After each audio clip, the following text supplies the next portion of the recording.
Okay, we should be back, folks. I hope we are back, so long as everything has gone well. Please let us be back. So, you should be able to hear Brandon now, which is excellent, because Brandon has a beautiful voice.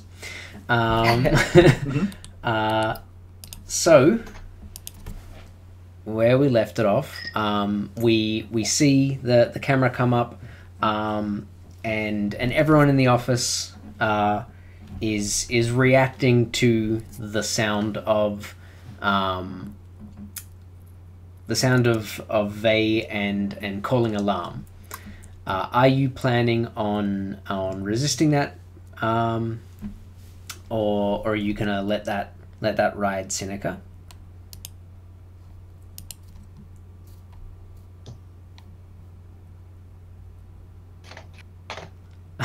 I think you're muted again, Brandon. Oh no! Oh no! I can't believe this is happening. We had like no issues for session 0. Yeah. Can you hear us? Oh my god. No. Oh no. Oh my god. All right. This is a. Oh, This is a nightmare. I'm so sorry, Double chat. Oh no! You can hear us. Okay, so Brandon can hear us, but we can't hear Brandon. Oh no. This is ridiculous. No. Okay. Did we try It's doing the literally call working again or during the something? break. Yeah, we tried doing the call again.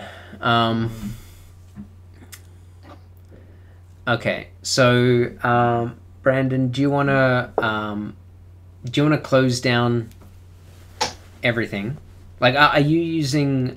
Give me a thumbs up if you're using Discord through the browser as well as Roll20, and thumbs down if that is not the case. Okay, so that is not the case. Okay, we can rule out that problem. Yeah. All right. Can you close down Roll20 and see if that fixes up your voice?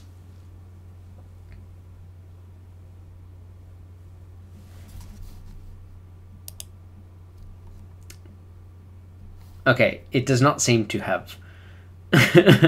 Can you close down? Sorry? I'll say potentially rejoin the call now that you've closed Roll20. Yeah. Do you wanna like jump out of the call, Brandon, and then we'll see if you can rejoin. Okay. Give it a shot. Hi. Yes. Excellent. Can you hear us? Yes. Oh, I don't done. know what is happening. Doesn't matter. I am so sorry, everyone. Let's just... Right, so, question. Yes. What's the editor's name again? Skovlan Vale. I will write it in chat for you. It's obvious to him, at least, that I roll with all of those folks downstairs. Yeah, he knows. That's one. And two, where are the windows in this office? Not Can in... he see it? See what's going on. Yeah, like even if he had to get up to see it, can he see it from... No one in the office will be able to see what's happening. Maybe someone could go to one of the windows and like peek their head out and see the car in the alley, but everything that's happening is happening like the floor down. Someone would have to go down the stairs to like get to where this is all going down. And he can still hear it. Yeah, so the shout like traveled up the stairs. So everyone in the office has like heard this this like shriek of alarm. Okay. You can resist that, right? Like we could have you like try and like cover it with a surreptitious, very loud yelp or something, or like you just in time you like or just in time you like raise your voice and start screaming at Orlin or something if you want to do that. But that will be a resistance. Because I think that's what I do. Okay. Because I think that's what I do. Okay. Awesome. So you want to go with that? You want to like scream and raise your voice and cause like a fuss? Yes, I do. Alrighty, that's definitely a resolve. That's you're trying to like maintain your composure here, or I mean, you're trying to actually break your composure, but make it seem like you're trying to break your composure, but actually remain in control of the scene. So it's a very strange resistance, but I'm feeling it. Okay. So I think that like, I mean, I think it just works. I don't think it's one that stages it, the situation down. I think this just covers it. You hear this, like, the yell just before anyone else, and you raise your voice over it, and now you're like laying it into Orlin over this desk. But let's see how much stress you take from this. So how we do a resistance task, resistance roll. Now I'm slipping into all shall fade jamming mode, but I am definitely running Blades in the Dark. How we do a resistance is you click on your attribute that you're using, resolve here, and that will do the roll, and that will tell us, the highest die will tell us how much stress you take, because you take 6 minus the highest die. So let's see it. Okay, let's wait until roll 20 starts back up, because... Oh, okay, no worries. Yep. I'm almost there, but... Okay, so what are you saying? I'm so sorry for all of these technical difficulties. No worries. It is what it is. Technology. My lights flickered. I don't know if anyone noticed it. Your lights flickered. Flickered. I was briefly worried. That's just pretty. It's just ghosts. It's fine. I'm sorry. Ghosts. I called the ghosts in you. I'm so sorry. I'll tell them to leave. What do you want? We're playing Blades in the Dark. Come on, ghosts. Yeah. What did you expect? Ghosts. Yeah. While that's happening, I'm just going to like specify though that in this moment I'm just kind of like screaming, and this is like totally out of character for me, at least in front of Orlin. Orlin has never seen me like this kind of upset, a kind of like very intensely personal upset. And I'm like just screaming about like how much time and the energy me and my friends have spent on this newspaper, and it's just kicking us to the curb. Like none of the particularly very important critiques we have about communist praxis in this organization matter at all. Because I'm young, I don't like that at all. I hate that. Like, why do old fogies think that? Like, yeah, that's just happening. I'm not even breathing at this point. Words are just flowing out of my head.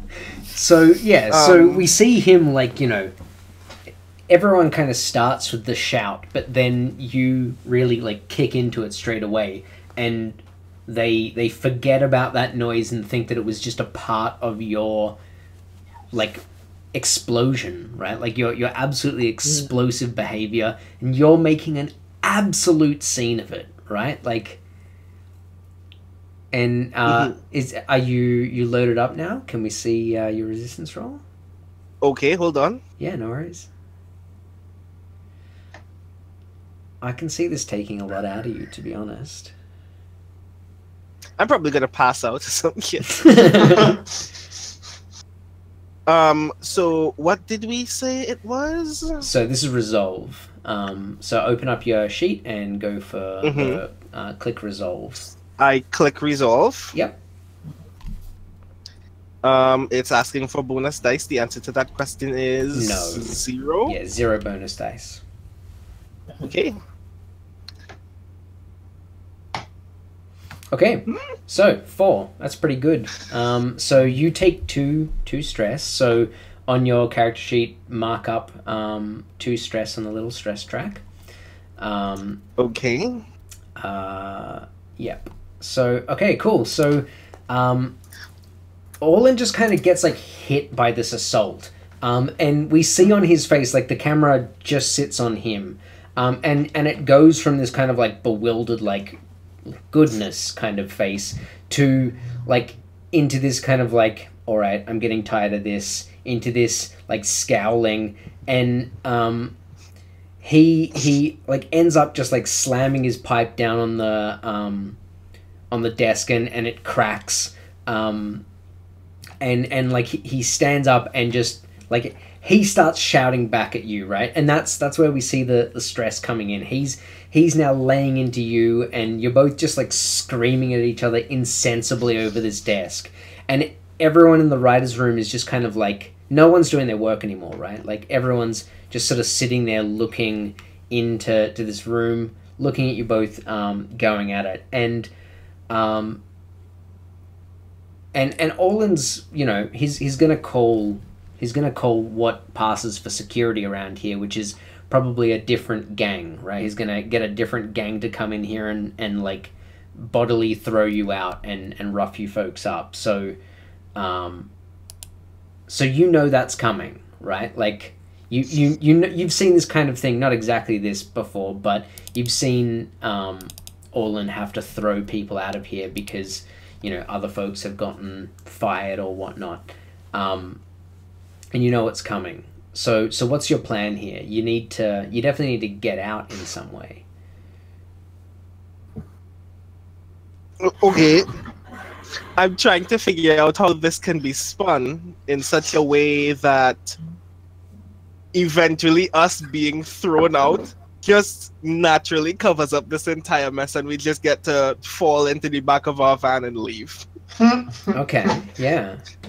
With the goods intact. And I feel like that means I'm not sure like if it's possible that I can say that this was prepared beforehand, but I feel like there were certain cues that people were specifically supposed to hear from me upstairs. Okay. Well, that was supposed to like yeah.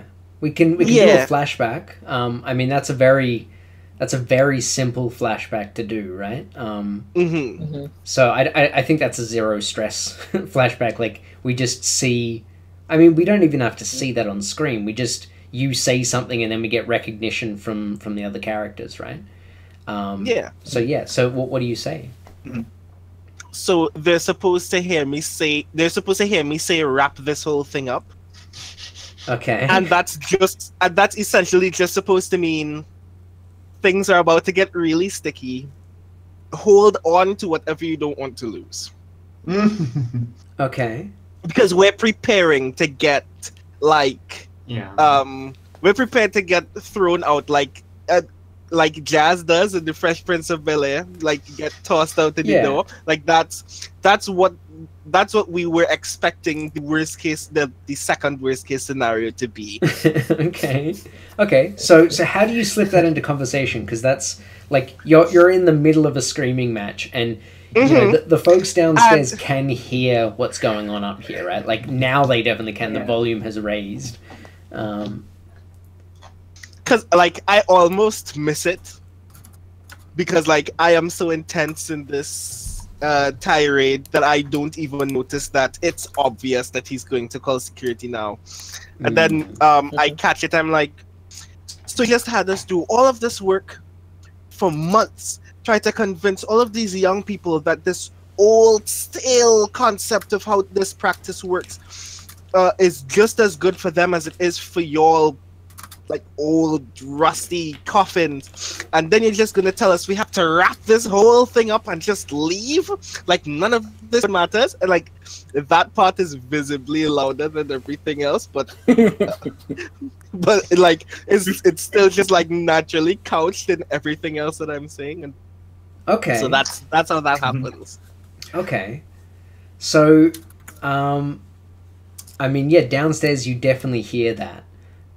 You hear this like rised above the rest of the shouting, the wrap this thing up. So and I think like just as we hear that downstairs, we've got Kane's probably like, you know, doing the last heft on pushing the box into the back of this lorry, and the little like back tray is flipped up. And so like everything's in, and now you can just rock it straight off. But one of your folk is still upstairs, and caught in the screaming match of their life. Yeah. I feel like the only way this sells is that I need to get carried out by security. Y'all can't come to save me, because then it will really look iffy. True. So I guess, do we like just drive around the corner? I think that's pretty. Yeah. Yeah. Yep. Like. Yeah. And like take up watch in case security like tries to, because it's a gang. That's what I'm worried about. I want to say, I think I just have to take this beating. I think I have to. Take one for the team. Okay. Okay. If I die, I'm sorry. So noble. Is it possible to just like get wiped out in this session one? Well, I mean, I think if that's be fine. Yeah, you'll be fine. I think if that's like the expectation that we're going for, we might like cut the scene here, right? Like we see everyone get into the car, the screaming's going on upstairs, the car like, you know, begins up and starts driving down the street, and then we cut a few, you know, like half an hour later, and see Seneca like, you know, picking themselves up and limping down the street, having just taken like a pretty severe beating. And I will let you resist this harm, but if everyone's happy going to like that next scene, you've definitely taken level 1 harm, which would be beat up.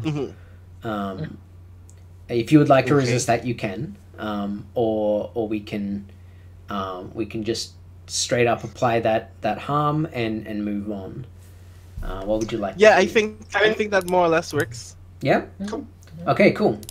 So yeah, that's what we see. You're like around the corner. Actually, we just need to make sure level 1 harm. So beat up.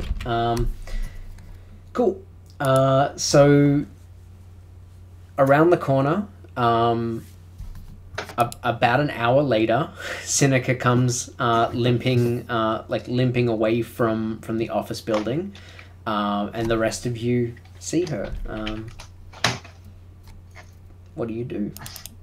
Yeah, I mean, I think we're probably like standing like around the like outside of the car, just kind of, and we've been waiting for a while. Probably I'm starting to get agitated at least, like.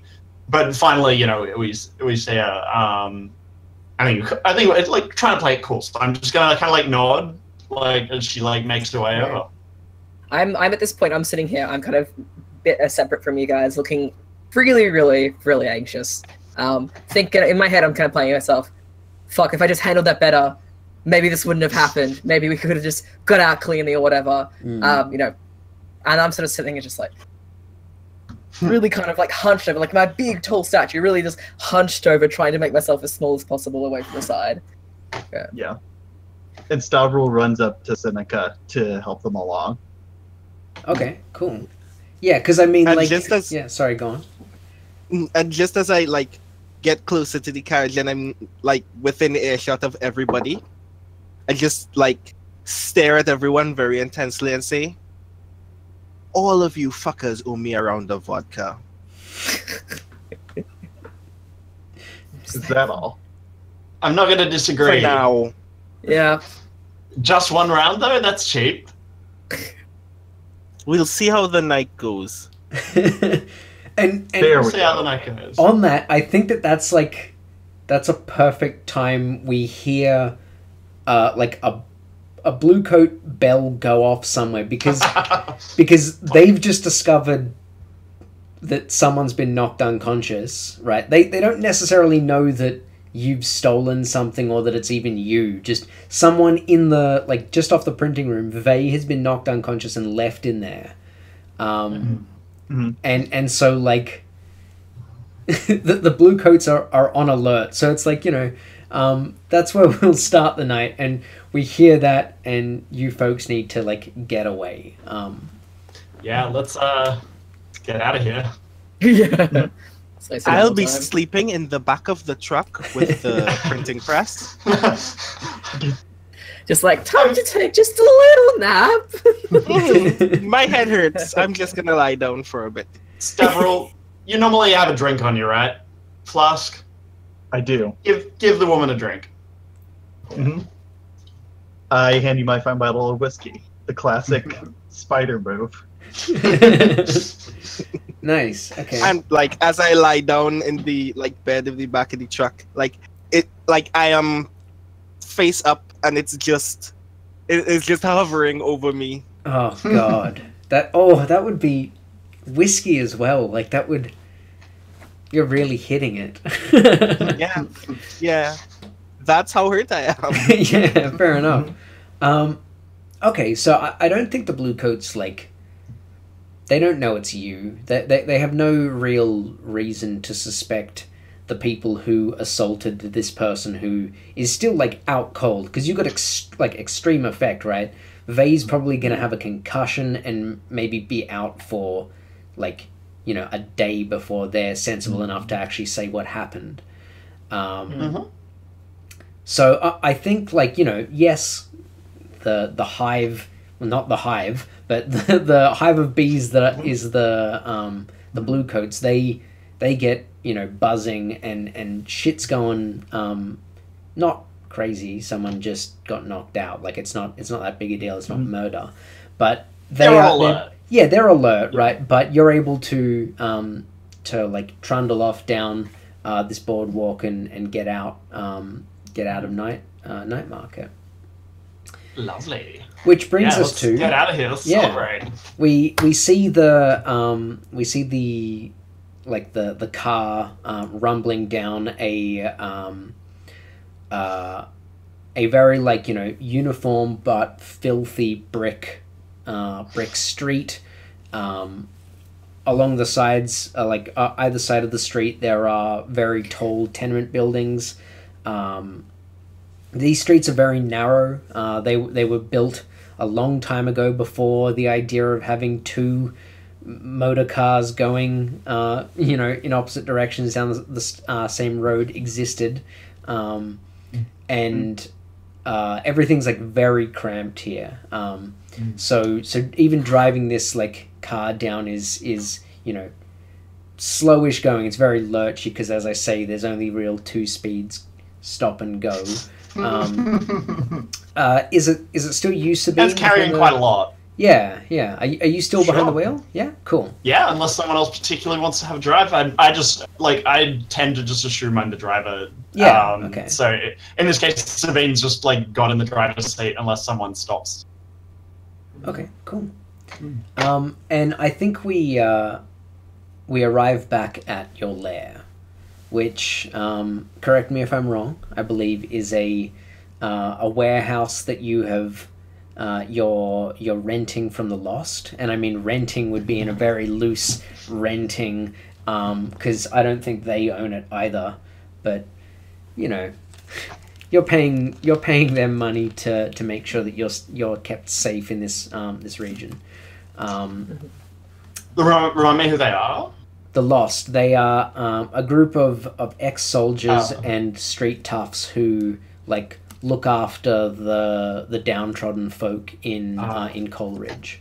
Yeah. Right. Yeah, they're our allies, kind of. We get along well because we're kind of on the same page. Yeah, we got 1 or 2 status with them. I think you're a 1 status faction, +1. Yeah, you're +1 with the Lost. Yeah. So we're not mates, but yeah. So +1. They understand here, basically. Yeah. +1 means that it's helpful. This faction will help you if it causes no problems or significant cost for them. They expect the same from you. So they're not your friends, but they won't screw you over. Yeah. Yeah. Cool. Cool. All right. So do you folks want to describe what the lair looks like that we're coming into? Because it is, I think our lair is hidden. So it's probably in the back alley of a back alley sort of thing, really, really off the beaten track, in this forgotten little square of Coleridge, crowded around with tenement buildings. And yeah, what does it look like when we get there?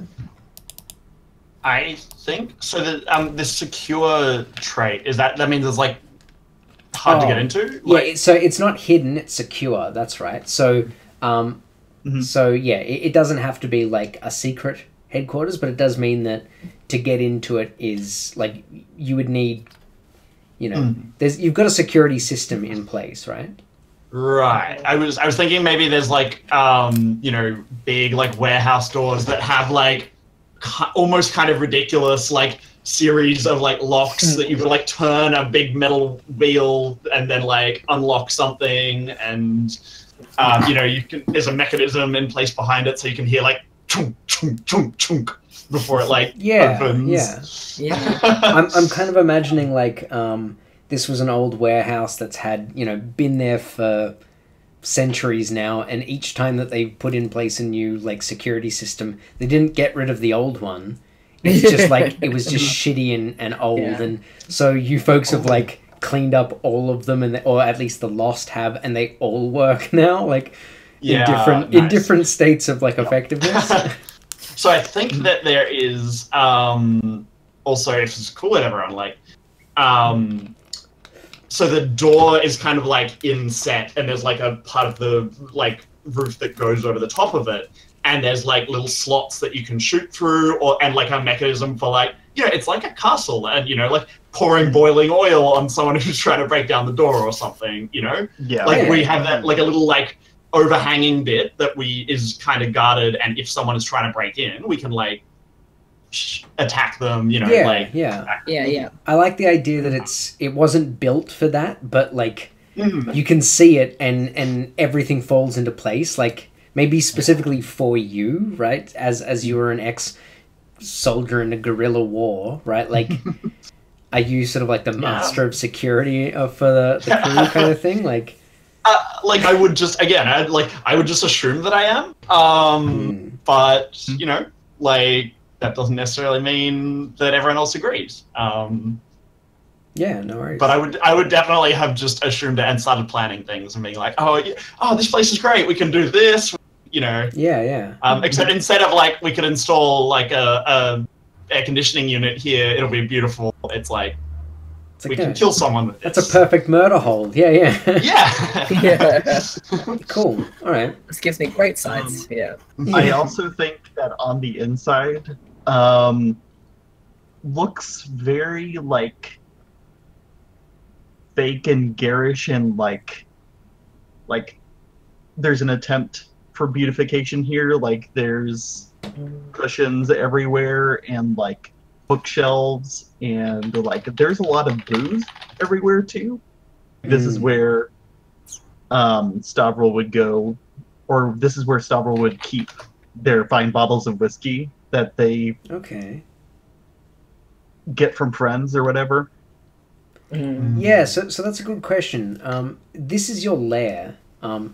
Is this where some or all of you sleep as well? If we don't have quarters, then I don't believe so, because that's an upgrade that allows you to sleep in your lair. Okay, so you sleep elsewhere, right?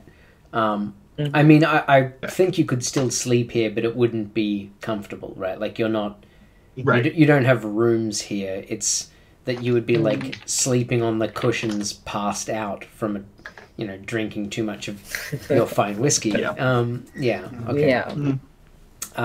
don't know. As I say, I like the idea of beautification, but I also like the idea of we've tried our best to make it fancy.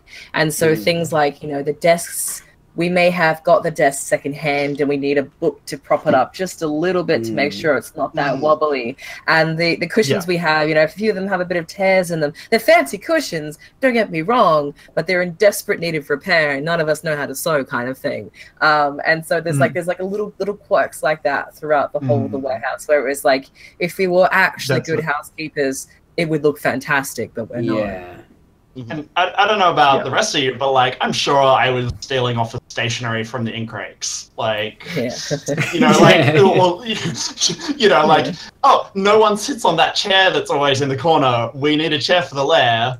Next day, it's just not there anymore. Like, so there's no like really sense of cohesion. Like they're all beautiful objects, but there's no like they don't match. Like it's clear that we've like mishmashed and cobbled this together. So like if you were to like blur your eyes, oh, that looks kind of nice, and then you kind of get into it, and you're like, hold on a second, and that's kind of I think that's where they're sort of. Yeah, I wonder if that reflects like a lack of cohesion in like what we each want it to be and like look like and what our expectations are and that kind of thing. Because we still haven't figured that out. I like that. That's cool. Okay, so so like we see you hold this big crate off, like everyone's helping, you know, pull it down and get it into the center of your lair. And the crate falls to the sides, you know, like bangs up against one of the desks in here, you know, cuts a new big gouge out of the desk leg, probably like knocks it off the book that was keeping it propped up. And you know, we hear like the shaking and tinkling of the whiskey bottles that are like, you know, precariously balanced on top of this desk as they're jostled around. And the camera like draws back, and it's kind of like we actually haven't seen the printing press yet on screen, so like it draws back and we see like it's caked in with all of this this dust and the ink is dry, but you know, all of the pieces you need to fix this, you have them, right? Like, as you say, you've been stealing stationery from these folks for a while, and I feel like you've known that you're gonna get fired for some time, right? Like, this schism was coming. It's not a surprise that this happened. Maybe it's like the timeline is elevated and was faster than you were hoping, but like you've made some progress. And I'm gonna kind of like. Sorry, you. No, please. I was gonna say, I'm gonna kind of nudge it with my foot and like look around. Anyone know how to use this thing? And I think I'm gonna hear that statement and then sort of just stand there and be like. And you can tell that this laughter is like somewhat like, what the fuck have we done? And it's also this like immense exhaustion that like we've made it. We've got it here. I don't care where we are next. We did it. And there's like that sort of sense of laughter to me. So I'm just standing there like. I'll join in too. And I'm really just kind of like, what? Yeah, I agree. Yeah. What he said. Alrighty. So yeah. I guess we gotta fix this thing, but tonight I feel like we should party. I am not getting my hands dirty tonight. Not anymore. Hey, how dirty did you have to get your hands? All you have to do is carry this thing. I'm the only one here who's really committed to crime, let's be honest. I mean, Kane's hands are probably like covered in like dried, like just gross ink and shit, right? You know? And I'm just like, at this point, I'm just like. Okay, fair. This thing is disgusting. I just put up my hand and go, theft is a crime? Only if you care about what you're stealing. And I start laughing again, like. Theft is a nuisance at worst. They didn't deserve it anyway. Fair. Alrighty. So, it'll be fine with time. Yeah. All right. So you folks want to spend the night drinking then, and like unwinding. What does that look like? Like, because I mean, this isn't you actually like indulging in your vices. This is you, the four of you together. Do you go out, or are you like sitting around? I mean, Seneca's just had like the shit beaten out of her. Not to the point where she's, you know, like collapsed lung or anything like that, but you know, she's probably gonna have you know, a black eye in the morning. Definitely has a split lip now, so like drinking this whiskey probably hurts quite a bit. Yeah, go for it. I have a suggestion. So, like, Kane is not really someone to sort of like go out and do the whole partying thing. But I think it would be really funny if we had a discussion of like, okay, Seneca is not well, maybe someone should take care of her. And I kind of offered to do that sort of partially out of guilt. But I'm also a drink, like I will drink, I just won't go out. So I use this as an opportunity to just rant about all the ghost dealings I've done with lately, and like they can't say anything about it. They're too like tired and exhausted, and I'm like using this opportunity to just kind of just like unwind and distress. And I'm going, and do you know what it was like? And I'm just kind of like, because like the more drunk I am, the more kind of like, the more like I have just forgotten about how to even like remotely be a decent human being and decently converse with someone. So I'm just laying it. Like all the stuff that I found.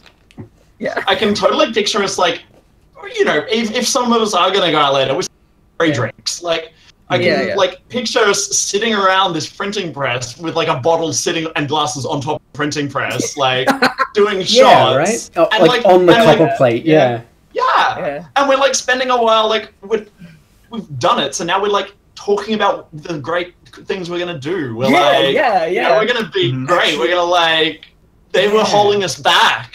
I think that's the perfect, like, that's the shot. So we see, like, you know, we see you all cheers together.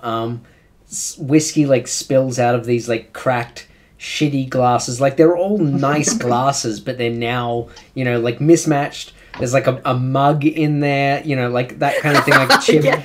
But, you know, you all cheers together in the center, and we see some whiskey slosh out, and the camera draws up, and then like focuses over the top of the printing press, and the whiskey has pulled in between some of the arranged letters on the copper plate, and it's like it's pulled around. We see you know these words, the Coleridge Keener, and then underneath in like the subtitle, the Hard Times, and like that's our title sequence, right? Like. Such a good title card. Yeah, like that's the title card. And just like this whiskey like mixing in with all of the grime and the dried ink and like slowing off, and I love it. So do you folks want to like do anything in this scene, or do you wanna like jump ahead? I think it would be nice to have a couple like vignettes of just like little tiny moments of like how we've kind of like expressed our celebration of it, like just little kind of like scenes. Like again, coming back to the whole kind of just like me just going blah, blah, blah, blah, blah. And that's my little kind of like I'm drunk, my inhibitions have gone. I've gone from that like shy like Billy doesn't talk that much to just like hear about all the stuff that I've done recently. Yeah, and Kane's that person. And that's kind of like my way party. of celebrating. Yeah. Like on the like the moth-eaten cushions, like, you know, Seneca's like he's sprawled out because like my body is too big for this couch, and I'm just like this. All right. What is really easy for me to usually write down, and I can't say in life, and when I drink, it's like I'm just gonna. Nice, I love it. Amazing. What's Seneca doing? Like, what's the vignette that we see of Seneca's like relaxing? Because she's not relaxed. Yeah, no. Not with this coming at you. I feel like her entire scene is like punctuated by her pouring booze in a glass full of ice, and then putting that glass to her eye before she drinks, and he's like just resting it there. Yeah. But like the whole night, essentially, what she's saying is like, it's really fucked up that we had to go that far, but I'm kind of glad that we got this over with, because I'm just looking forward to us actually having real meaningful conversations about how we're supposed to make this place better, because the kind of drivel that we were writing and editing and passing around before, I just couldn't stand for it anymore. Okay. Yeah. Stavral, Stavral, what are we seeing? So I think this is the part where we realize that the Stavro that was on the score was using their fine cover identity, and we see their voice like go up to like a more tenor kind of tone, and they are taking out like some of the ink from the printing press that's dried yet, and puts that right next to like stationery, and has an ink, like uses it as an inkwell basically, and starts writing an article and watching the party happen while with like a lantern on the table. I love that, like, because this would be like a big, greasy, gross, like industrial-sized, like inkwell, right? Like, you know, this is a big thing. So you're like dipping your pen into the top of it, and then like, that's awesome. I love that. Exactly. That's beautiful. And I think what this actually looks like is like maybe Stavro's at like the center of all of this. So Kane and Seneca are like ranting together to Stavro's right, and then like there's the book that holds up the desk and the cushions that are just surrounding at the foot of the desk. I love it. Okay, and then, we're just in this one corner. On the left, what do we see Sabine doing? Yeah, well, I mean, like, Sabine will be drinking and celebrating and everything with everyone, but you know, like, once the kind of like the mutual ranting begins, like, I know what they're like. Like, they're just gonna rant at each other. You don't even need to be.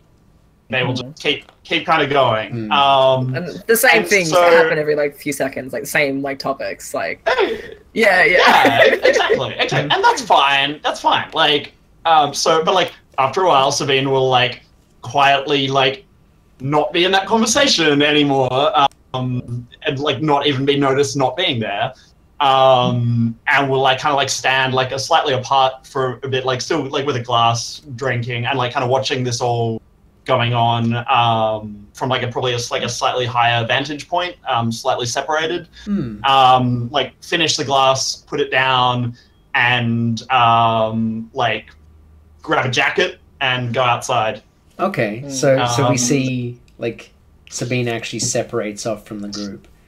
Yeah, after like a reasonable while, you know, like it seems like everyone wants to kind of, you know, like you got ranting going on. Stavro's clearly got some thoughts that they need to jot down. I want to go, you know, like go find some noise and like some music and like be amongst a lot of people, and that's my way to celebrate. Yeah, I love it. And no one else wants to come out, that's fine.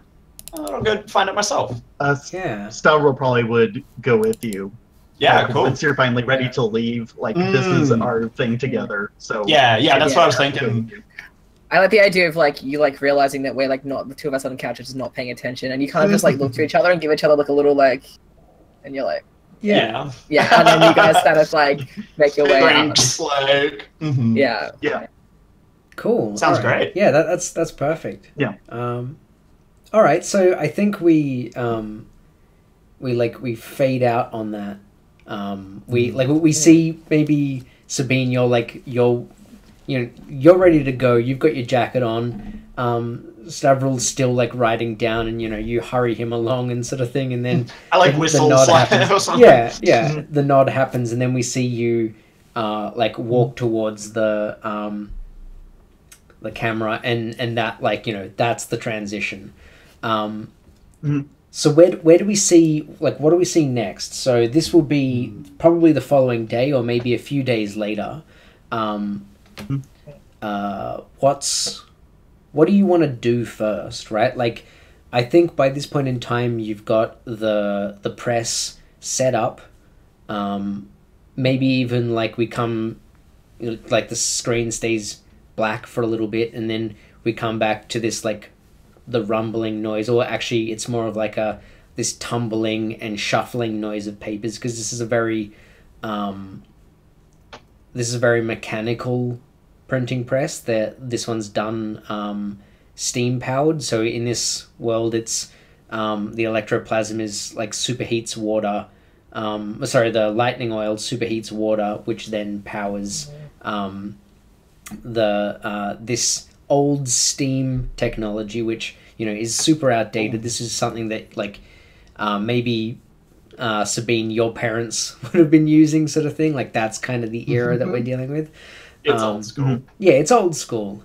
So we hear that noise in the background, this like tumbling and shuffling of paper, and then what does the scene resolve into? Like, the printing press is up and running, and you're printing an issue, and this is perhaps your first independent issue, right? Like the first issue of the Hard Times. Cool. Well, we gotta start big, right? Like, gotta make a statement. Yeah. That stolen printing press. And so is this like our first issue of this paper, or Yeah, I think Stavral had at least Stavral had a column in the Inkrakes paper, or at least in one of the Inkrakes papers, because I imagine they would print many, like depending on where they're selling, which market they're selling for. So I think Stavral had a column. I mean, I think I wrote for them a bit as well, which is how I was involved. But like this paper does not exist as an entity kind of thing. Yeah. Like we haven't been doing this for months. No. This is the first issue of the Coleridge Keener. Yeah. So that's it's being printed off. You don't have buyers yet. But one thing that is important to note, you do have, like, the Keeners does have the special ability, the good stuff. So how I'm interpreting that, and correct me if you're not happy with this, but I interpret that to be that the folks, like, people, other crews, other factions, they know your names, right? They know your names from your columns, from your poetry that was printed in the old papers. If one of you's a cartoonist or something like that, they know you. They know your names. So they may not know this new paper, but if you say it's from the X-Riders, from the old papers, it's that stuff. People will know, and people will know your ideology. So you're not marketing to like completely fresh ears. Yeah. Right. Do we see like printing off then like the front page that's something like the Coleridge Keener, listen up! ! Then in slightly smaller font, like just our kind of bylines, or something like that. I think so. And what's our what's our in? Yeah, well, that's what I want to know. Like, you've got to that's what we've got to figure out. We've got to figure out your first score here, right? Because you've got product. Product is being printed, right? And it's not necessarily important for us to know what the story of that product is, like, unless you want that to be tied to whatever your first score is. But you've definitely got the product. Yeah. But you don't have anyone to sell to yet. Like you don't have any corners. No one's stocking your paper yet. And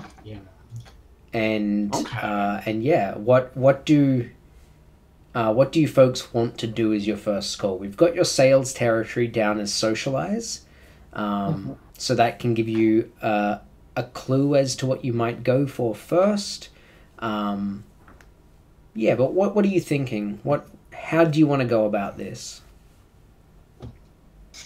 I kind of have an idea. I'm not sure if this fits at all, if this answers any of the questions that you fundamentally have about how this score should work.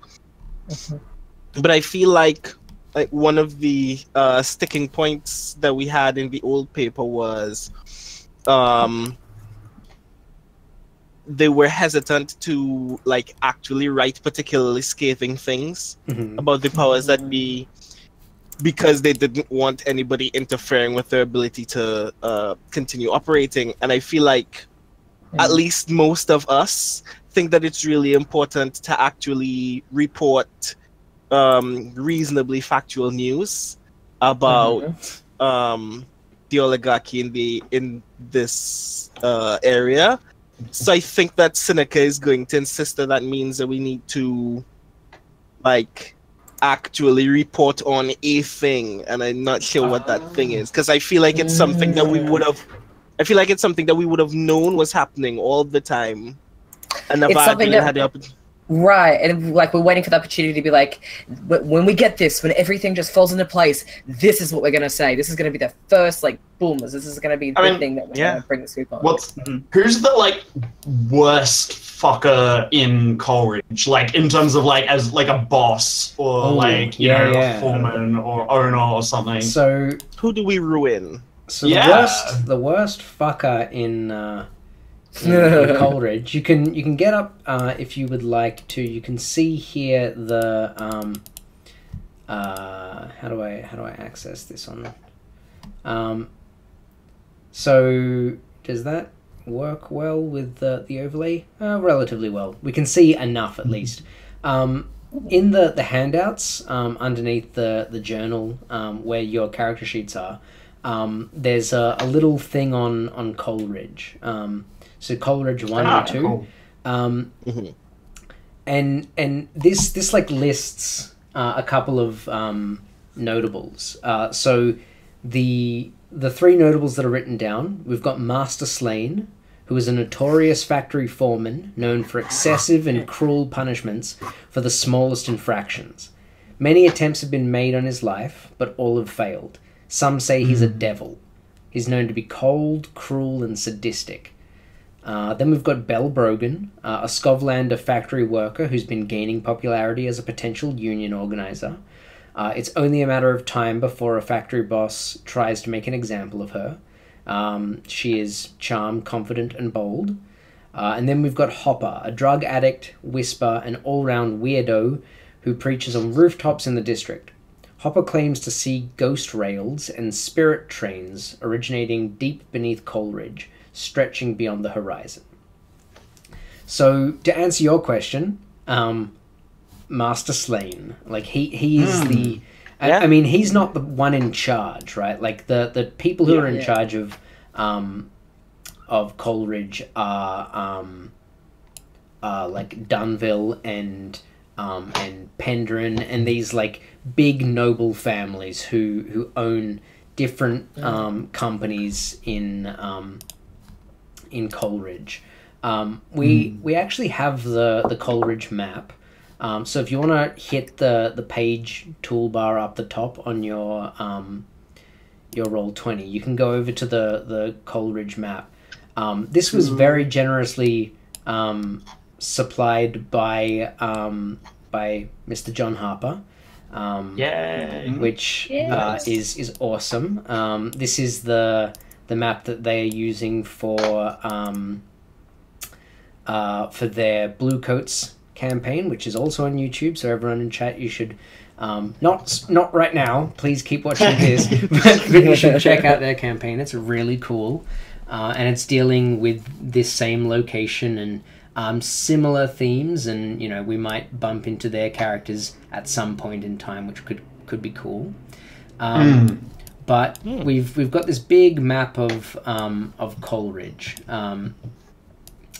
So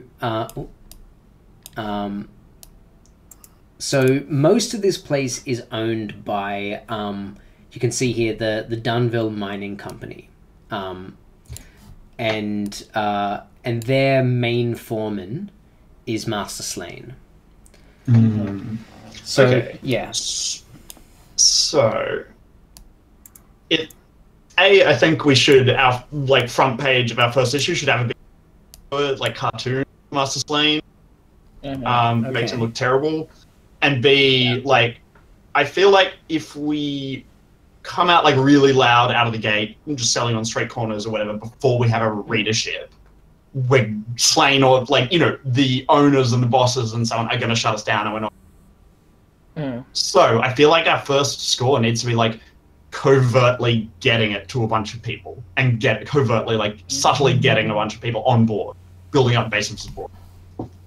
But yeah, I don't know. If we're thinking about going after this guy, I mean, I've got previous factory work. I'm probably the most vocally like, we have to go after him at some point. I will never we just have to, because I've got that kind of passionate fuck this guy and everything that he did and everything he did to factory work has made my life hell for years, right? So I think, whether we do that now or we do that eventually, that I think will be really important for Kane. Yeah. To kind of just therapeutically get out, if not anything else. But yeah, it's kind of interesting. We kind of want to make a loud statement, but we don't want to really kind of shake that kind of upper things. You're right. We'll probably just get immediately come after. What could be the? I think it might be a part of our relationship that you wrote the first draft and I edited parts of it, so that you seemed more it's not just a broadsheet that's just a total hate fest. Yeah, it's not just fuck you for a 500 words. Yeah, because you were very clearly okay, there's good material in here, but let me just revise this and take out all that emotion, and I've just been oh, whatever. I like what you're saying, but have you thought about not saying any of these bits? This part's good. I have a lot of respect for you, and so I wouldn't shake the boat on that. I would just be yeah, of course, that's And I think there's no disdain in there either. It's I am trying to help you seem your words ring distinguished. true. Yeah, and at the same time, there's this I've come here seeking your guidance anyway. There's no reason as to why I would not be okay with you kind of drastically re-editing that work. I respect you. I'm trying to learn from you. This is going to make me a better writer. So absolutely, Can we get our contact to help kind of get us in with people and get issues out there and that kind of thing? Anya, the dilettante who's kind of floats from cause to cause and is pretty bougie. I mean, the showy ally. Yeah, you absolutely could. That's definitely a possibility. You could go down that route of getting as you were saying, getting the actual product into people's hands clandestinely, to begin with. Ultimately, we make a big statement and we give out the first issue for free, really, really publicly, and get it into as many people's hands as possible. Yeah, you could do that. Yeah. Well, I mean, so let's look at the planning and engagement of a score. So, a new score has so when we do a score, we need to know what kind of plan is in place, right? And there are several types of plans in this game. So instead of figuring out all of the details and going through that boring scene in role-playing games where we go do you want to go through the door first? Do I want to go through the door? How many thumbtacks do we have? Yeah, exactly. We don't do any of that shit. Instead, we have 6 options. We have an assault, which is that you do violence to a target. We have a deception, that you lure, trick, or manipulate. Stealth, you trespass unseen. We have occult, you engage in supernatural power. We have social, you negotiate, bargain, or persuade. And then we have transport, you carry cargo or people through danger. And each one of these comes with a detail that we tack on, right? So, for example, assault, the detail is the point of attack. So, the things that I'm hearing here, trying to get customers, I can sort of see 4 things. I could see a deception, trying to trick someone into thinking your product is something else.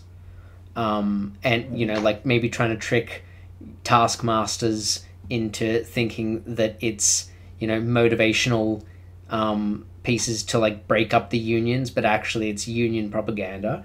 We could go stealth, like you physically sneak into the workhouses and like shove issues of your newspaper into workers' lockers and stuff like that. I can see social, right? Like you get your soapbox, you bang it on the ground outside the workhouses, and then you just start screaming your message and getting people on board. And then there's transport, right? Like we actively try and bring this, like, you know, not necessarily under fire, but through dangerous locations, we try and take your product to somewhere that it can start to be distributed. Yeah, I could always kick off. In the deception one made me think we could always start the hard times thing here. Like do the whole thing of like we're selling copies of the hard times, but slotted into it is the keener. Yeah, because you know, for like, you know, this isn't the kind of like 1980s city where foremen are going to be like reading pornography on the job. That's like despicable. Yeah. I mean, on the job, like, whatever the fuck makes us work, like whatever the hell keeps our workers working like 16-hour days, like pretty much. Like they're gonna be like, sure, if like, you know, this is in their possession, as long as they keep doing the thing, I have no problem with it, right? Yeah, absolutely. I'm up for that, like, because we had that idea of doing the thing. Might as well kick that off now. Yeah. What do you think, Brandon? I think that makes sense. Like, cool. I'm kind of in favor of everything, but like, whatever like pisses off the most people, I think makes the greatest statement at the end of the day. Like, I'm kind of in favor of deception first and foremost because it gives us an opportunity to put the enemy in the position to deliver our message for us. Okay.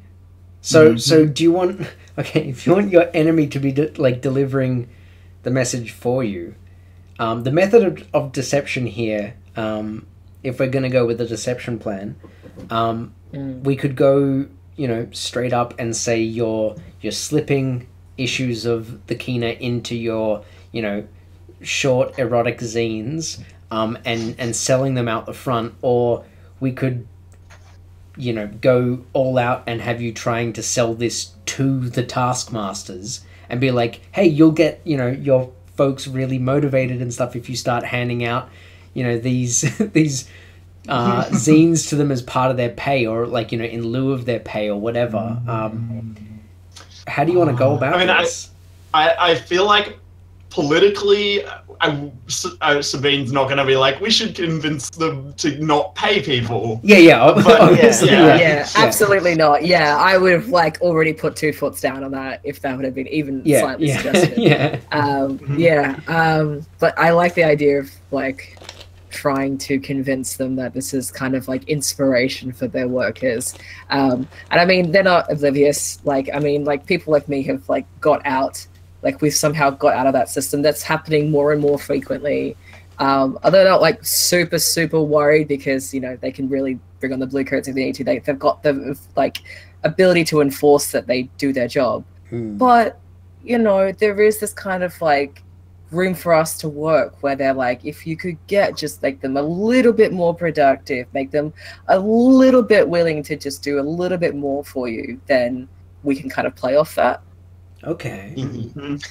I was actually thinking this particularly like really kind of intensely annoying thing, which is that our pitch to the taskmaster is literally that, like how I imagine it is, Seneca and Kane pretend to be like nuns or some shit, and our big beat to the taskmaster is, we're here because we think that it is like our holy duty to work, and we want to ensure that your workers understand that spiritual grace that they receive from doing the best possible work. And our issue 1 is essentially cut like a pamphlet, where the cover is like this very spiritual inspiration, work for the Lord or some shit like that. And page 2 is the actual cover of the Hard Times. Like we're asking the Taskmaster to help us hand them out. Well, you know what's kind of fucked up, right? So, because the primary church in the land is the Church of the Ecstasy of the Flesh, the two do not have to be separate. You could be handing out church-sponsored holy smut. porn. Yeah, holy porn, right? You could be handing out... You could be nuns going and saying, you know, these people, they do not have enough vitality. You know, strapping workers must be aroused workers, right? You know, so we're going through these... They're going to be externally motivated. To give it out or sell it. Like, maybe we're getting permission to go into there and sell it to people on the top floor. Like, yeah, absolutely. I love it. Yeah. I love it. Yeah, it's ridiculous. The best part about this gig is that, like, I think that Kane would just kind of stand really tall and do their best to be imposing and just nod everything that like Seneca is saying. So it kind of looks like that I'm like the authority, and I'm just like. And it gives this like air of like even more to the deception.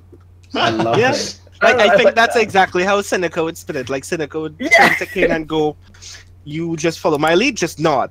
Yeah, just nod in the right places, and I'm just like, So I feel like this plan is like underway, but like we don't even have a conversation. Yeah. Okay, well, so that's a fantastic method of deception, in my opinion. Pretend to be like nuns of the Church of the Ecstasy of the Flesh, coming in with church-sponsored smart.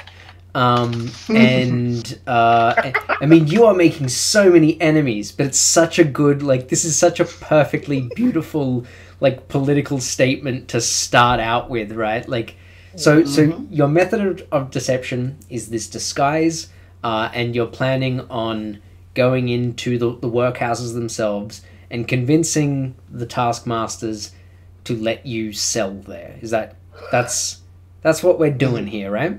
Okay. Yeah. Cool. So we've got our clarification. Are we for that first issue? Are we selling or giving? I think we're giving. I think giving. Yeah, that's how we get them hooked. Yeah. Also, I think because we don't have anything very intensive to write in our very first issue, it's going to be very small anyway, which means that we can kind of cut our losses and make a certain number for free. Let's make it a manifesto. Like, yeah, I think Stavro can cover our costs for a bit. Well, yeah, because this is kind of, this first issue is more saying, like, you know, we left the Ink Creeks, we're still here, and this is what we're going to be fucking writing about now that people aren't censoring us, right? Like, yeah, okay. Excellent. So we have our plan, we have our detail. We need to figure out everyone's loadout. So, so what this means is on your sheet, you will see load up the top. So load is like an allotment of items, right? So if you have 3 load, that means that you are carrying, like, you are lightly encumbered. We don't need to know exactly everything that you're carrying on you, but it means that you can tick off 3 boxes worth of items. Items in italics don't count towards your load.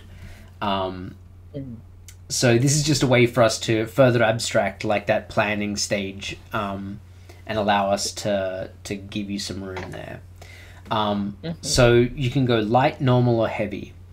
And they come into effect when, you know, when it makes sense that it would come into effect, right? Like if you're heavy encumbered and you're in a running race, you're going to lose if someone else is light, regardless of how fast you are. You're carrying too much shit, right? And that's pretty much how it works. So now we don't need to define what you're carrying, just how much of things you're carrying. Right. So does anyone have any specifics on what kind of load they want to go in with? I mean, part of the thing with load, if I remember correctly as well, is that if, like, the heavier your load, the more obvious you are that you're, like, there for a job, or especially with heavy, it's like, if you're heavy load, you clearly mean probably violence. Yeah, you've got, like, crap all over you, right? Like, it's, if you're carrying a weapon, it's not concealed kind of thing, like, and if you're going in there as, like, officials from the church, that might not be kosher. Yeah. But, like, if one of us is, like, pushing a cart or trolley papers, and underneath those papers there's, like, guns and shit. Yeah, absolutely. Guns do we really expect? I mean, like, whatever, you know? Whatever we need. Good lord. How hot do we expect this to go? Like, do we expect this to turn into a John Woo film? I don't think so. No, don't you know? We're playing actually John Wick. Like, I don't know what you think we're playing. As the Hound, I do have a pet. Oh no! Don't kill my pet. No, we're not playing John Wick. No, I take back everything I've just said. Okay, so yeah, does anyone have an idea on what kind of load they want to go in with? I feel like my load would be light. Yeah, I actually think Seneca and Kane would have light loads. I think so too. Yeah, because we're not really sort of inclined to that.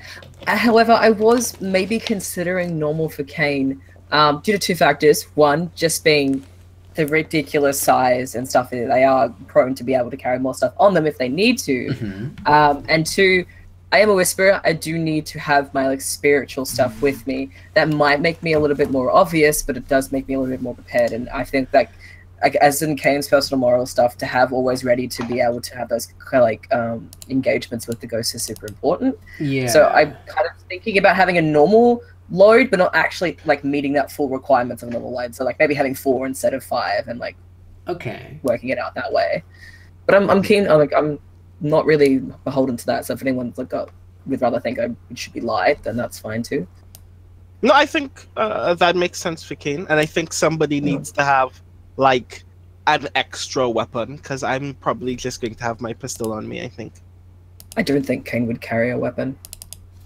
Not like I think like they might have to pick one up during the campaign, but wouldn't instinctively carry one. Sure. I think I'll probably go normal load as well, and just like have a sack of like the papers and also other things possibly, you know, like. Okay, so we're probably dealing with light for Seneca, normal for Kane, and you're thinking normal for Sabine. And how about you, Stavral? I'm not sure. I kind of want to use the shipwrecker ability, which maybe means that I could like flashback to scavenge stuff, because I was talking in like one of our first conversations over like Twitter DMs for this conversation that I want my character to be like a flashback character. Yeah. Where I'm like constantly setting you up and always having the right stuff. So I'm going to use the shipwrecker ability, co-written by Games from the Wildwood in chat. Hype. Yeah. We love you. Hype. And we love your game about shipwreckers called Shipwreckers. I do. It's a fantastic game. And I think maybe what that looks like in Duskwall is just like sometimes in the canals there's like other crews doing heists, and sometimes a boat ends up marooned, and like nobody's prepared to like scavenge for that most of the time. Like, I think that the canals would be filled with shit as well, right? Like just especially in this area, right? Like this is where everyone dumps things, and I think that you wouldn't have a hard time. Like, you know, you're not scavenging from Leviathan hunter ships, but there's definitely crap to scavenge everywhere in this place. So yeah, I think that sounds perfect. Yeah. So do you want to go light load and then try and scavenge during, or what are you thinking? I was thinking, I might need to be heavy just to carry like a bunch of stuff Okay. to have what we need. Okay. So so we've got our plan, our detail. We know our loadouts, and we need to set the scene here. So so we know that Seneca and Kane are going to be like their plan is to go straight to the workhouse and like with all of these state pawn and try and hawk them for free, like give them away, or convince the taskmasters to let them give away all of this stuff to the workers. What are the rest of you doing? What are you doing, Sabine and Stavral? I keep Are we like that name. Are we like your lackeys? Like, are we the people? Like, we're the like workers who are like carrying the papers at your behest? I think. Or are we so. also going to be like nuns? You know, whatever, priests. I feel like I'm sorry. I was gonna say I feel like for Sabine that makes sense, but maybe not for Stavral. I feel like Stavral would give off an air where that wouldn't be that believable. Yeah, exactly. For you to be kind of pretending to be kind of just like a lackey. I don't know. Like, unless you want to go for a deception thing. Stavral doesn't need to be Might in the be scene. like a. That's also true. Like, you could be doing that behind the scenes Giles thing, right? If I am, I might be a preceptor for the Church of the Ecstasy of the Flesh. Okay. And That could be cool. Oh, yeah. All right. So Cool. we've got the laborer carrying everything, and so you're like pushing a probably like a big cart. Yeah. And the rest of you are kitted up. And Preceptor, you know, you would have a crap load of things on you. But this brings me to the question, how the hell did you get all of this stuff? How did you get things to make you, like, to make up this disguise? Because I just checked the Church of Ecstasy's thank you. tier, and they are, they're tier 4. So gear that would look like their stuff is expensive, right? Specifically for you, because you're tier 0. So you would have to pump in like 4 coin to be able to scrounge up that kind of stuff. Yeah. Okay. So you're not buying it. You definitely you definitely can't buy it. What is you like what how do you see yourselves getting that kind of stuff? We can do a flashback to like set up for that. I think there has to be, over the centuries that Duskwall has existed, there has to be a ship where there's been other nuns on it.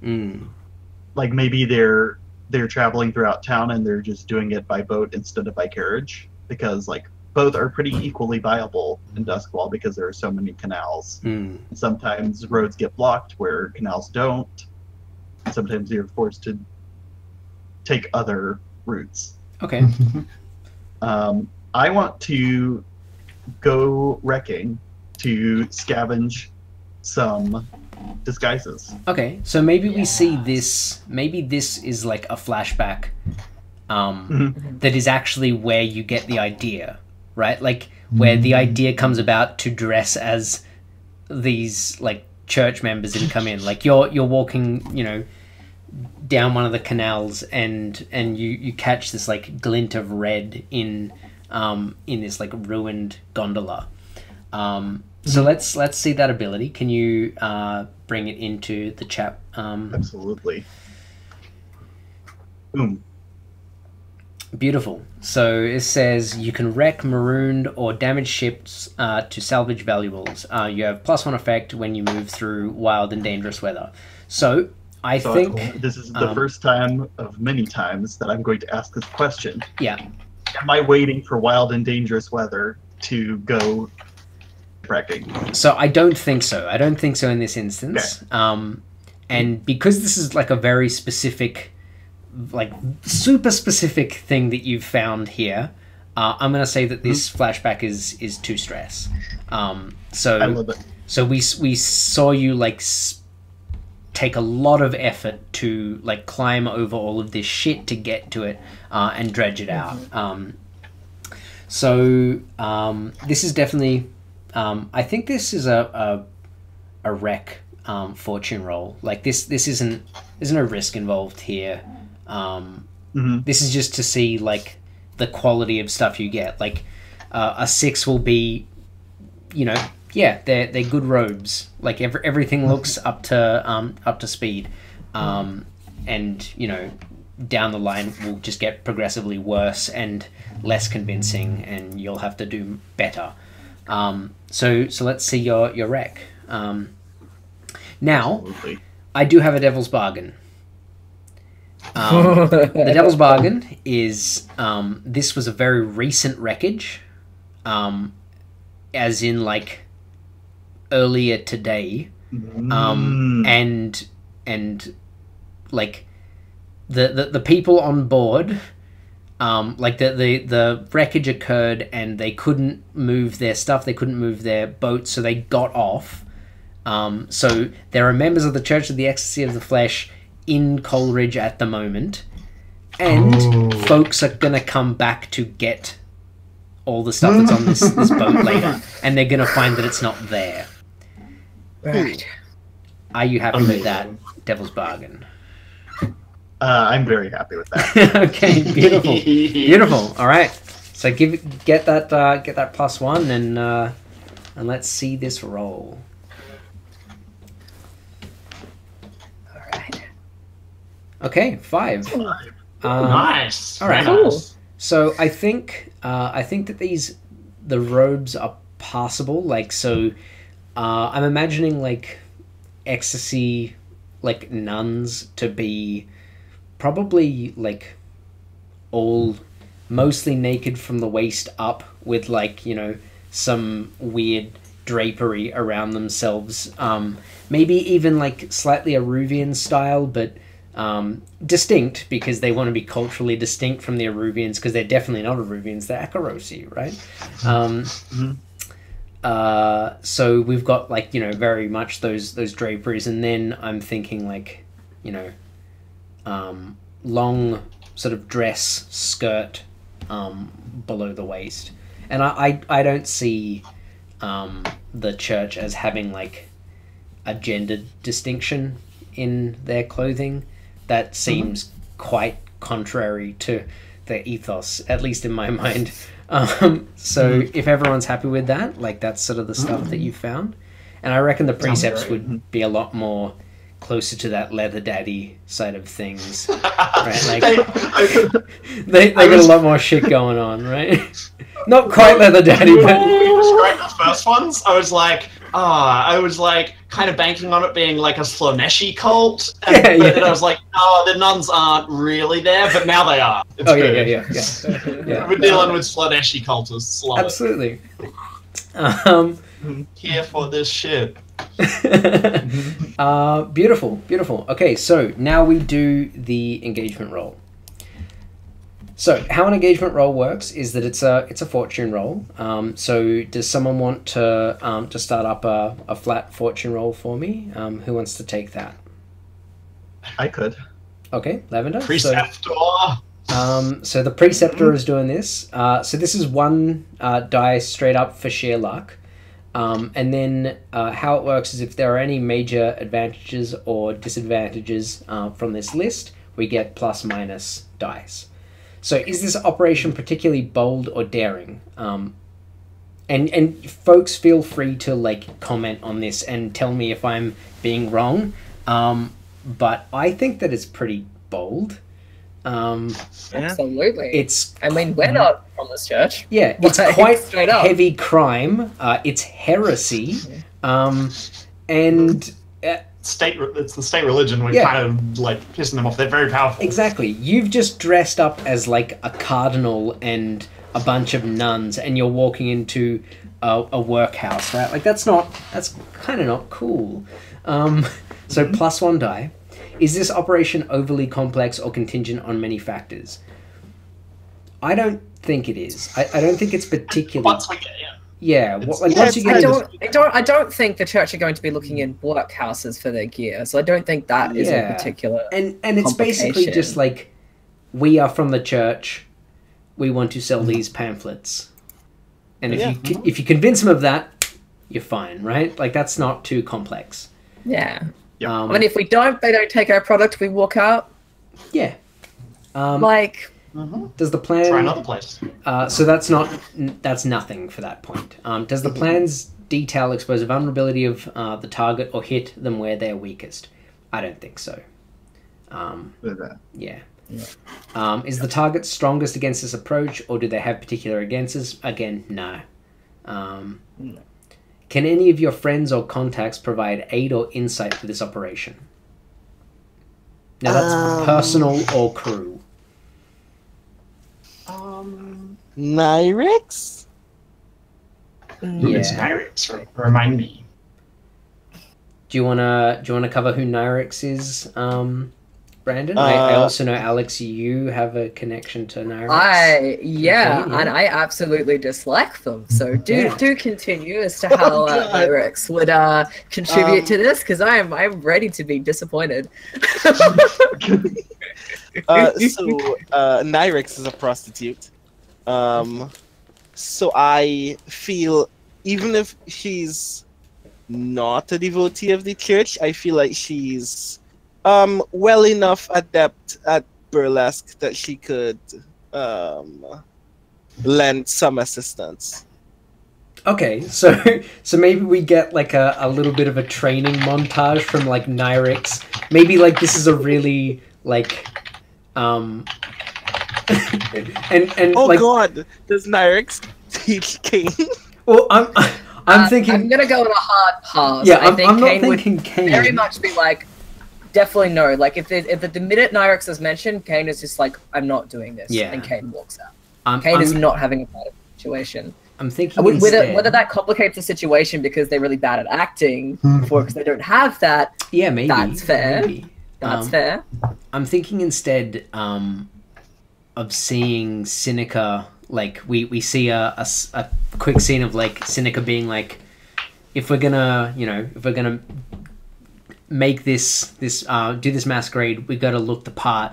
I have to go and study, and like that we see this like real quick, like super stylistic, smoke rising in front of the camera, like red draperies moving, everything's like really slow, and it's just like this really short, really like almost like 300 style sex scene that goes like just right in the middle of the episode, and then it's like, yep, I now know how to do this. If you're happy with that, that's exactly how that goes. Okay, beautiful. So yep, +1 die for Nyrix. I think that that she teaches you the moves and gives you that kind of confidence that you can pass it off. Now, are there any enemies or rivals interfering in this operation? Does my particular thing interference with Nyrix, like, does that count at all? Or are we going to go with that kind of jeopardization of like me not getting that information of how to like act the part, and so I kind of look a little bit off? I don't think it will cause problem for the engagement role, because I think Nyrix definitely wants Sinica to succeed more than she wants Kane to fail. But I think that it might manifest itself in your own roles, like you having lesser effect or having more complication.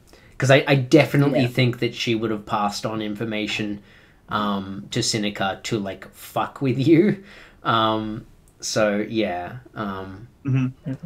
At the same time, it could be like new. I've heard this name pronounced different ways in different campaigns, and now I'm tripping up. Nyrix might be throwing a wrench into our engagement role just from like being an enemy of one of our crewmates, and that can like set off different possibilities because it's just dice. It's not That's like true. guaranteed that It's not really like.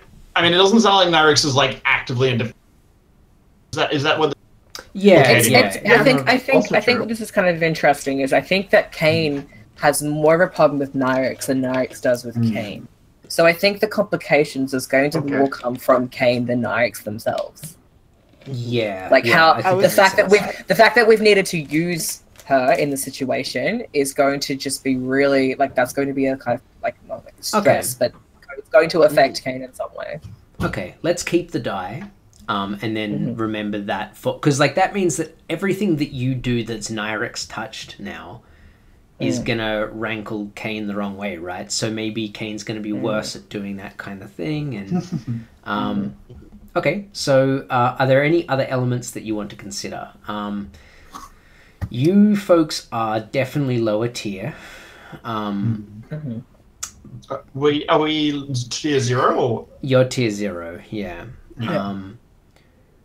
I do think that just the fact that you are lower tier, you're meddling in the shit of a lower tier, right? Like you're not from the Church of the Ecstasy of the Flesh. Already, this is a complex thing for you. You don't have that experience.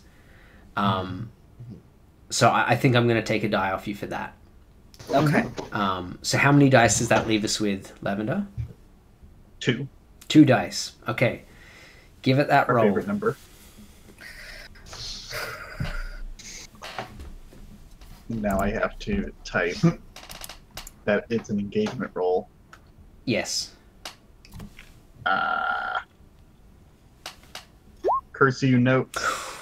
There we go. Oh dang. Shit. So That's not a This is good gonna be thing, fun. So this is a bad result, which means that you begin in a desperate position Shit. when the action starts. Okay, so yeah, all right. What does this mean? Does anyone have any suggestions for what this looks like? This is just obviously just a suggestion, but could have at this point when we start the engagement, the church of what is the church's name again? Yeah, the ecstasy of the flesh. So, flesh, yeah. Have put on an alert that there like stuff that has been stolen and potentially like in the like immediate area they've sent people out to look for things in every area. Is that a potential thing? I can see it. So that maybe I don't know if we've been caught at some point wearing this stuff, or if we could like just because we engage, they've put on an alert that like people could be like having in possession of the stuff. Okay, yeah. Really. So I think not really sure how that's going to work in the engagement. Yeah, I think so. So we see, we've seen all of this setup stuff, and the next shot we get, Master Slane's not there personally. Master Slane, whilst being the chief taskmaster, doesn't actually spend that much time mastering tasks, right? Like it's very much like a middleman noble, right? Like he spends most of his time walking around essentially being a gangster, and he very much looks the part. Like he walks with a cane, he has very nice suits, everything like that. Like he's not mucking around inside this factory, Right. but we've seen I think we come into the scene with the group of you like already embedded inside one of the factories. You're standing up on top of this steel like walkway, like catwalk, over the top of a factory that's going down beneath, and this is a place where they're stamping steel down into plates, and it's like for the plating on the outside of like Leviathan hunters. So it's like, you know, this very loud, like we see like fire, like, you know, belching out of the front of these furnaces, and men, women, and children down in the like the factory floor, like pounding out these plates, and up on this gangwalk, I think the three of you, minus, like, you know, no Sabine. Sabine's downstairs with the cart, and the other three of you are upstairs on this gangplank, talking to this taskmaster. I'm gonna say it's like a really big, burly dude. I think they're like a Dagger Islander. Their name is, let's go with Narcus. And they're like big, huge beard down the front. Like very much a Mediterranean beard with like the column kind of aspect going on, like a sledge sort of thing. Curled hair, very greasy, stuck to them. They're, you know, sweating from the intense heat in here. Big beer gut and like this dirty shirt on, and the arms crossed, and they're just looking at you with this like curious expression. And the man says, how will them working with one hand down their pants help productivity? I don't understand. And he is like holding one of the pamphlets that that you're giving out. And yeah, so how do you respond to that? And the don't worry, the complication from the engagement is definitely about to hit. So Okay. Okay.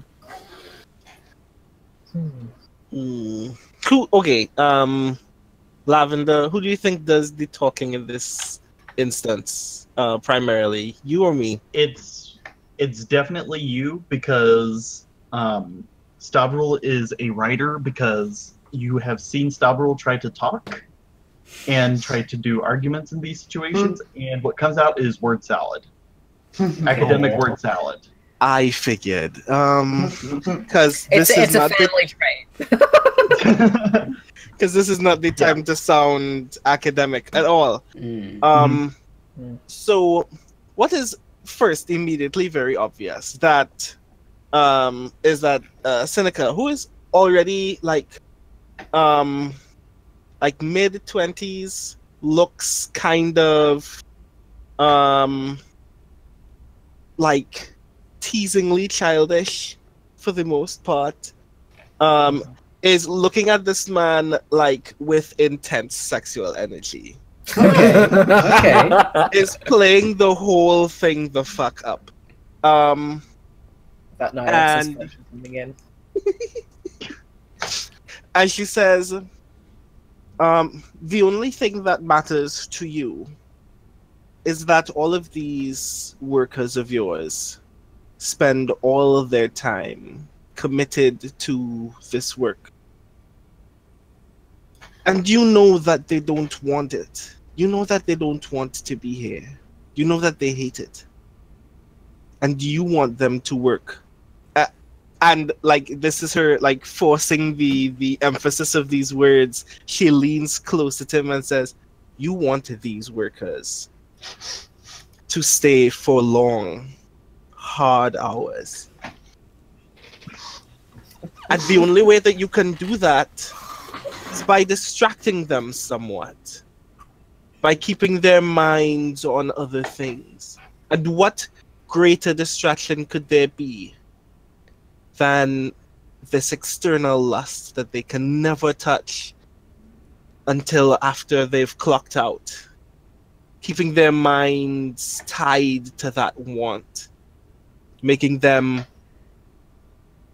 exert greater energy in the office, in this station, hoping for that hour to finally strike 5 and they can just take off and enjoy themselves fully. Oh. Like, I lean even closer and I go, I mean, isn't that what you would want as well? A little personal time? Holy shit! Mega entendre. Oh, alright.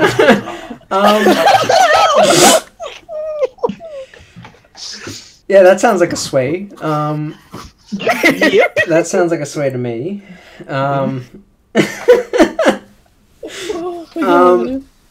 Oh god. Okay. How nervous am I making him? Well, we're about to find out. We're about to find out if this dude's keen or if he's like if this is really unsettling for him, right? Like if he's loving it and wants to just say yes to everything you say.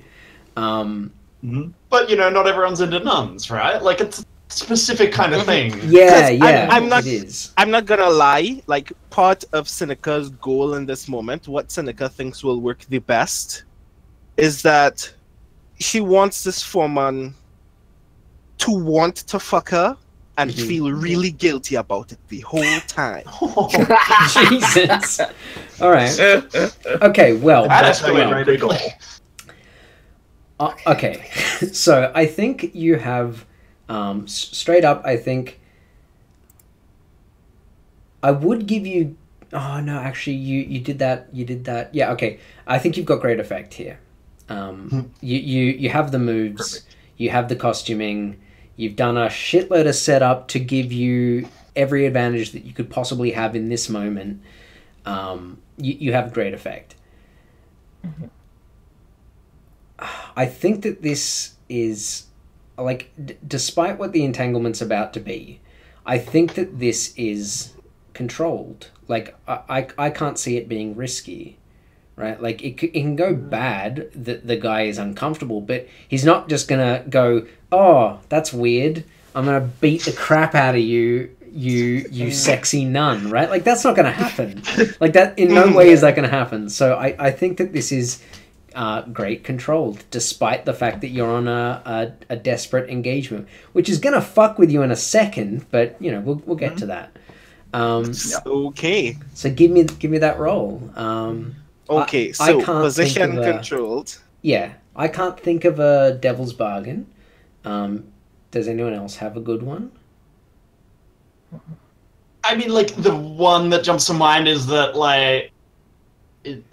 he is into it, which is not a good thing for whatever reason. Oh yeah, that's like Okay. an easy one because Yeah. So Yeah. I've got it. Okay. This dude is going to become a bit obsessed. Is going to, like... Fuck. This isn't going to just be in this moment. He's going to... He's not looking for a one-shot. He's not looking for... like, Yeah, and he lives in Coleridge. You live in Coleridge. You are going to bump into each other again. And if you're out of costume, he might not notice you.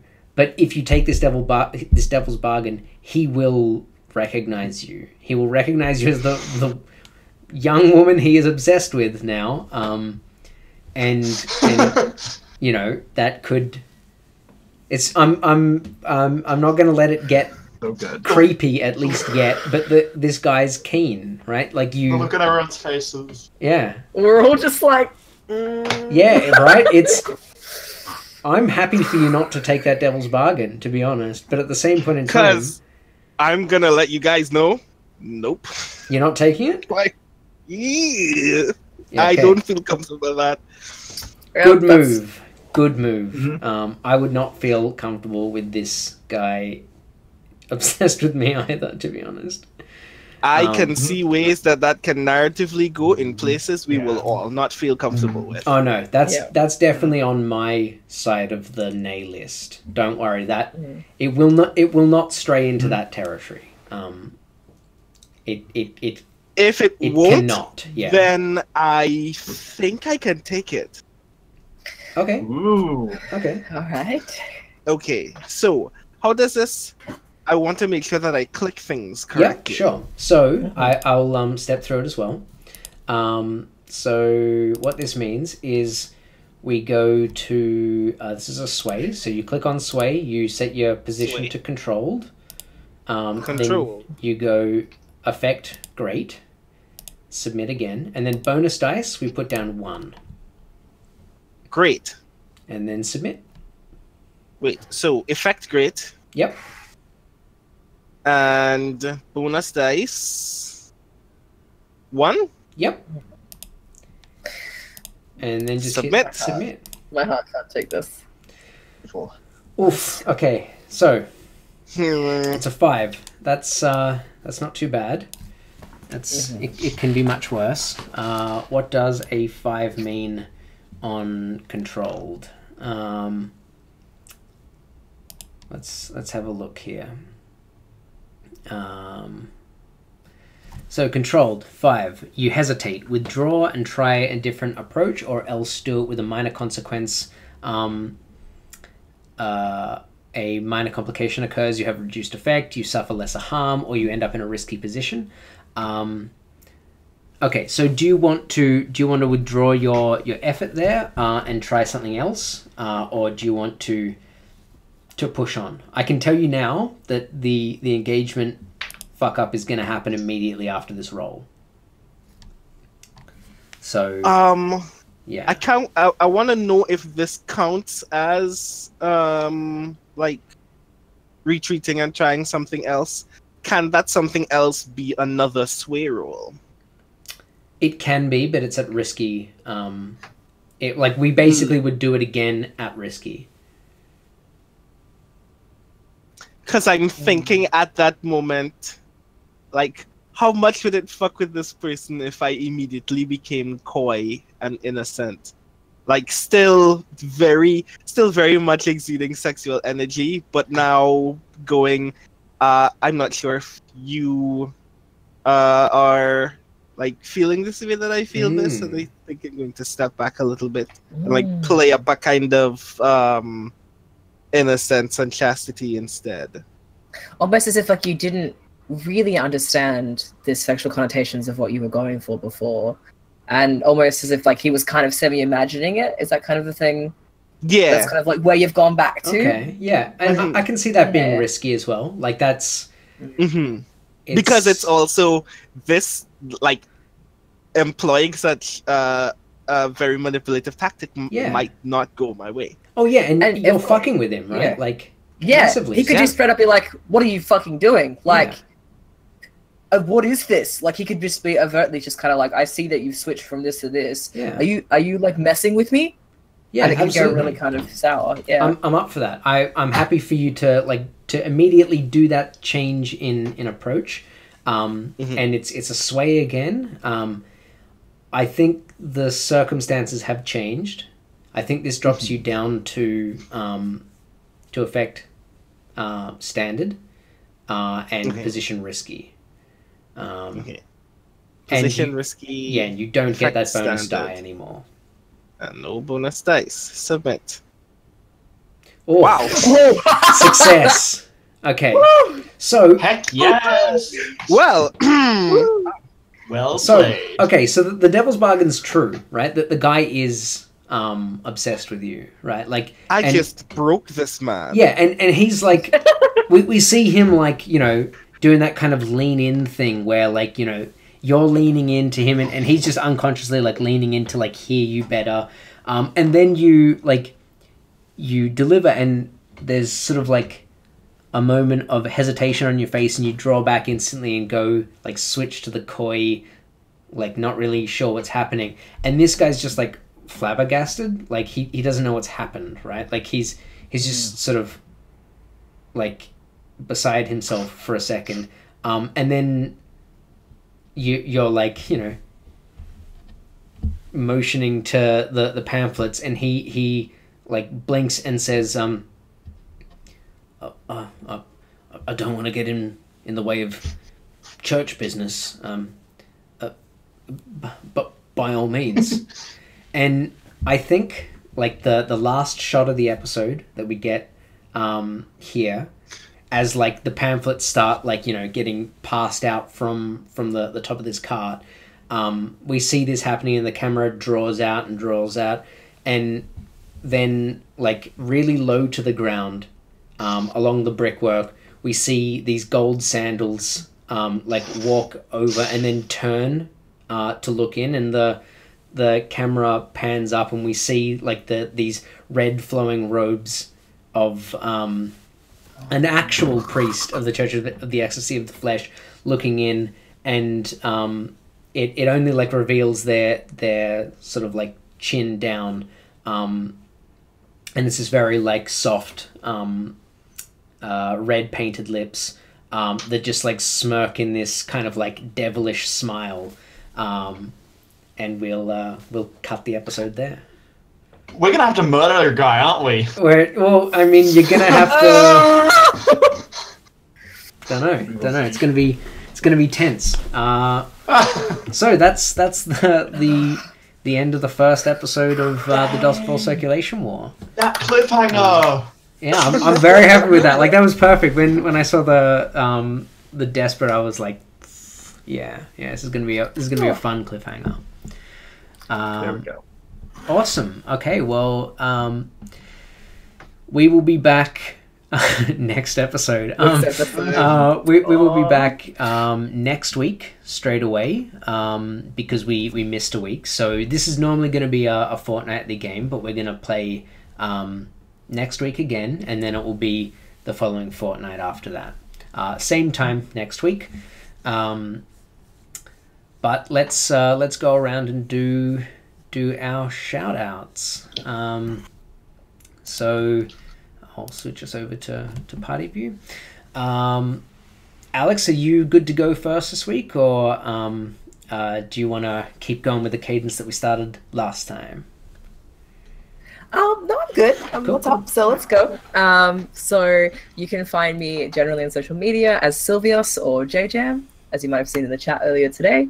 And just to recap, I do a lot of community management stuff for a lot of like game communities, like especially on Discord and Twitch.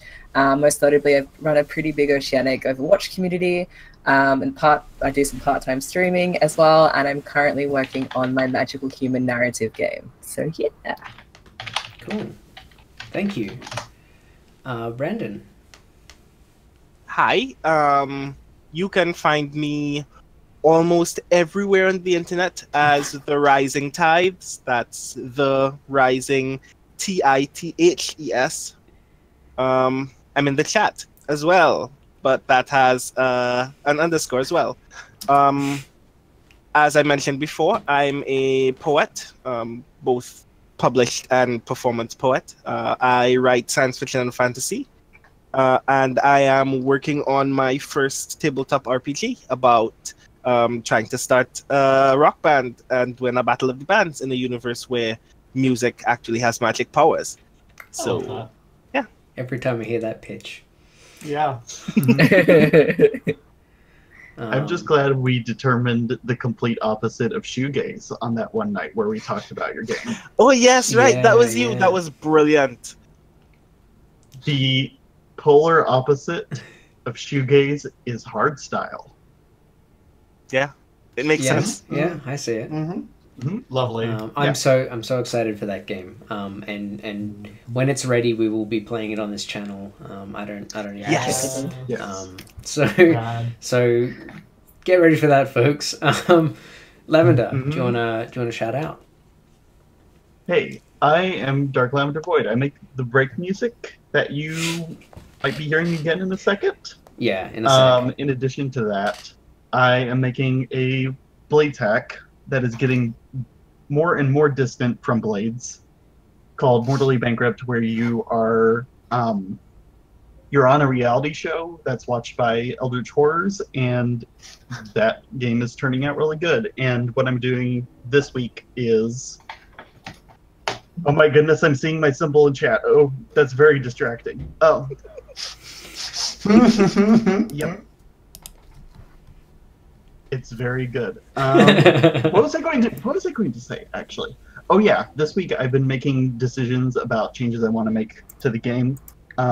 they're not very big changes, but they're like mechanical changes to make everything make more sense, since there's not a lot of like, there isn't like a media touchstone that this game is trying to emulate, so I'm trying to emulate it through mechanics, and doing that just takes a long time and a lot of thought, and I've had a lot of ideas over the past month, and I'm looking to implement those right after I'm done putting everything together. Cool.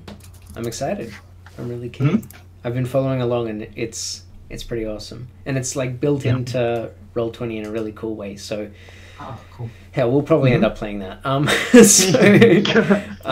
can't imagine that we won't. Yeah. Melody. Hello, I'm Melody. I'm a designer, game player, general internet person, writer, all that kind of stuff. You can find me on Twitter at Magic Space Girl, or I've now set up my new website and all updated that, which is melodynova.com, where you can get a link to like all of my different stuff that I do and that kind of thing. Yeah, and I've been threatening to become a Twitch person, like do Twitch streams of like weird role-playing games that I like, and like I assumed no one else did, but we'll see. Yeah, I just gotta find the time. I'm playing in like 5 games at the moment. Yeah. Excellent. Well, thank you. I am Ben Sherry. I'm a Maltese Australian game designer. You can find me everywhere, either under Ben Sherry, one word, or Ben_Sherry on Twitter. You can also find me on Patreon at patreon.com/redworldpress. And all of those links and everything are below this video. Well, this stream at the moment, but eventually below the video once it's a VOD.